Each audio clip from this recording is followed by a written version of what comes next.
आज फायनली योग जुळून आला आहे 3 महिन्यातनं माहेरी जाण्याचा. आणि आम्ही तिघे निघालेलो कर्जतला जायला.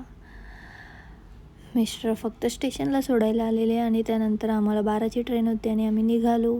आणि 12 नंतर ती ट्रेन डायरेक्टली 1:30 वाजता 1.5 तासाच्या प्रवासाने पोचते कर्जतच्या एक स्टेशन आधी भिवपुरी रोडला. आणि आम्ही निघालो, उतरलो आणि एवढी उन्हाची धाप लागली तर काय बोलूनच फायदा नाही. 2 महिने पुढे जाऊन काय होईल हालत सांगू शकत नाही. आणि आपल्याला इकडे जायचं आहे रिक्षाने आणि याला लागलेली खूपच गरमी, त्यामध्ये तो थंडा घ्यायला गेला. आणि इकडे घरी पोचलं बघतो तर काय लेडीज मंडलचा चालला आहे पापडांचा कार्यक्रम आणि एक पापड सुकवायचं काम करतो. आणि इकडे भाऊस बघा बघतोय TV आणि बघतोय मेनू आपला आज बनला आहे मटण, सुका मटण, रस्सा भात.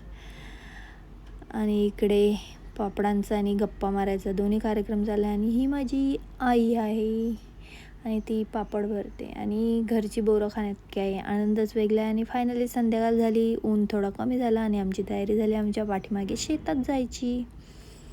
ही माझी मोठी बहीण आहे पण वाटते का मोठी नाही ना. आणि हा सनसेटचा टाईम आहे आणि व्ह्यू बघा. हे आमची शेतातली नारळाची झाडं, याला काही नारळ लागले नाही अजून बट खूप मोठे झालेत. आणि ही आमची चिल्लर पार्टी बघा. आणि हिला यायचं आहे व्हिडिओमध्ये माझी भाची प्राची. ती बोलते मला जर व्हिडिओत नाही घेतलं तर मावशी बघ तुला काय करते. आणि इकडे आमचं चालले एकीकडे गप्पा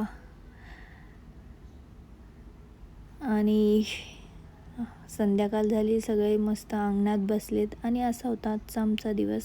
सो बाय.